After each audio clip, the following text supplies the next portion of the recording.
You know, I said it before, and I'm gonna say it again. Well, I'm gonna have to. I'm gonna have to preface. I'm gonna have to do a part two of what I said before. What I really meant to say is 357 slash 38 special is they are both combined. They are the best handgun revolver cartridges ever created. This is just my personal opinion. There is nothing more joyful than shooting a 357 Magnum full power ammunition. There is nothing more joyful in the world. I'm telling you, it's the bark and the kick, and it's not it's not unmanageable like a lot of people think it is. It's not. It's not. You just have to have constant practice. Well, not constant practice, but you have to in my opinion, you have to be doing regular push-ups like I do. I don't do push-ups every day, but every couple of days and whatnot. And I do have a little bit of weights, and I do have a pull-up dip stand that I've been getting back into. You know what I'm saying? So I keep my fitness up, and that's the number one thing,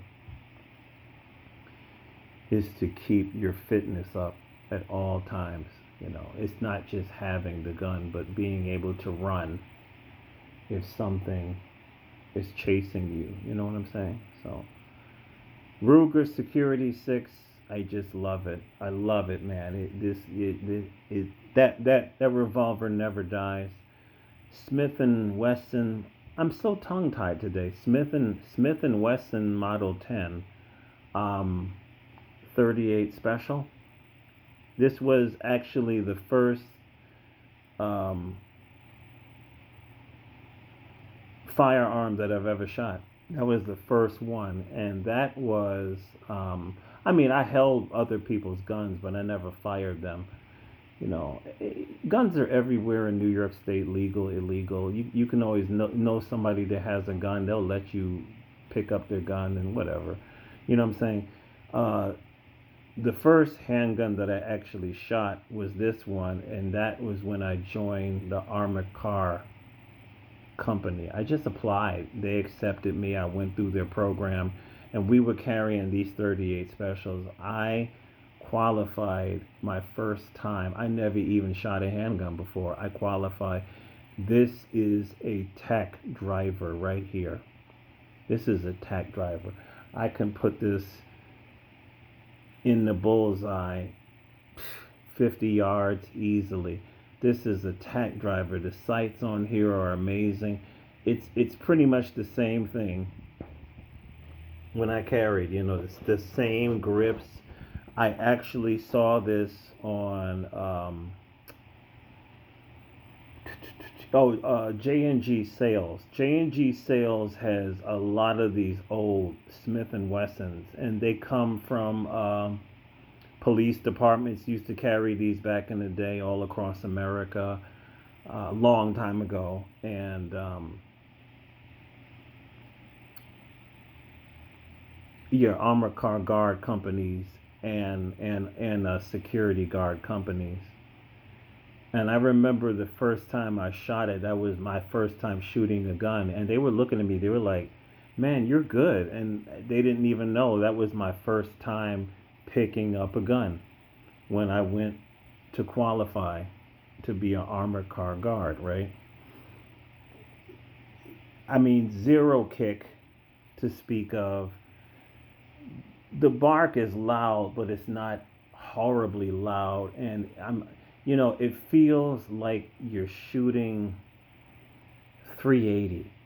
38 special to me it's just it's soft. It's not a hard, boom boom. 357 goes boom in my hand.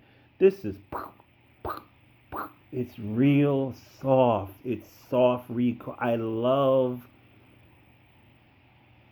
38 special. I just love it, man. It is. it's butter. It's such a, and the ability to have follow up shots at multiple moving targets is, I think this is where the 38 special excels, because it's one thing to hit a target straight ahead of you and it doesn't move. It's another thing to train yourself to hit moving targets. That's a skill everybody should be able to have, is be able to shoot with your non-dominant hand and to be able to hit moving targets with a revolver. It's not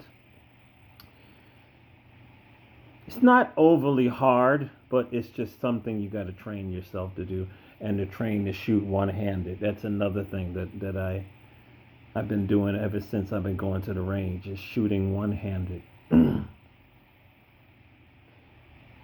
I got lucky on this. I got one. I haven't even shot this yet. This is a Colt Police Positive with, the ivory grips. And when they sold it to me, the owner of the gun store said, "Oh shit." He said, "I didn't even know that was a 38 special." He says, "Those in 38 special are hard to find. If I would have known it was 38 special, I would have kept it for myself." And I was so happy. This is double action, single action, 38 special, not what would the other nomenclature would be? I can't think about it. But these are hard to come by. I haven't even shot it yet, and I only loaded to target ammo, because I don't think these older guns can handle plus P. So this to me would be more like just a target pistol. Although I wouldn't mind carrying it, I just have to find the correct load so that it won't explode. You know what I'm saying?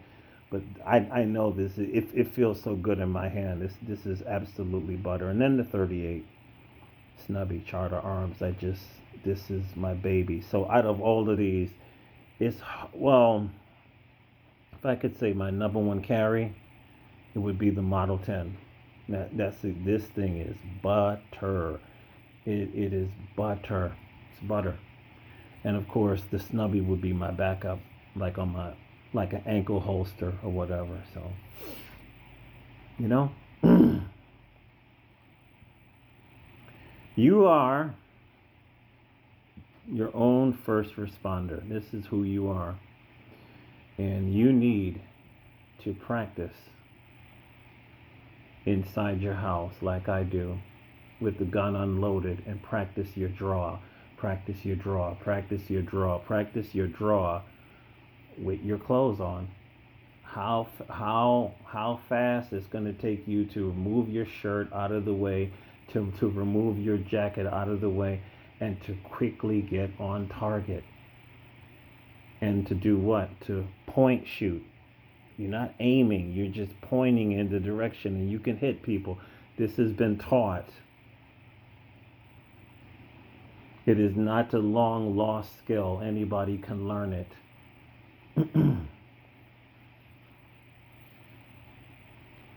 So, you are your own first responder, and I would also say the main thing about this video is firearms need not to be uh, prohibitively expensive. Like, I spent $300 for this one, maybe like 400 for this one. These are used guns. You know what I'm saying? I did 400 for that, and I did around 250 for this. You know what I'm saying? So these are all used guns, and they're in excellent condition. I gotta get in here and clean. I did clean it since my last trip to the range, but these are excellent guns, and I always make this point of saying that you don't need a $500 Glock. I'm not telling you not to have a Glock, because I have a couple of Glocks. Did I need to buy them? No, but I just love Glock. You know what I'm saying? But if you can't afford a Glock, and we already know that most people can't afford Glocks these days. There's people that have lost their jobs, or Maybe they're in danger of losing their job, and you need protection. You're a man, you're a woman, you need protection. There's things going on. Men have not stopped taking women. That's the truth. You know, I always and people have not stopped robbing people. I know that I live in a relatively good area, but this could change, right? So now my attitude is, you want something. These are kind of big to conceal. I do have holsters, concealment holsters, but the best concealment is your 38 special snubby. So these are these are just some things to consider. If you do listen, I don't care how you get the gun. I don't care if it's legal or not, because I feel like the Second Amendment means exactly that, and I feel that the Democrats, especially in New York State, they don't give a shit about all our Second Amendment rights. So whatever, you can always go to the gun store and you could get these very, very affordable options. Any woman and a child can be proficient with the 38 special snubby. Anybody can. So it's not a lot of kick. It just takes a little bit of practice and you're good to go.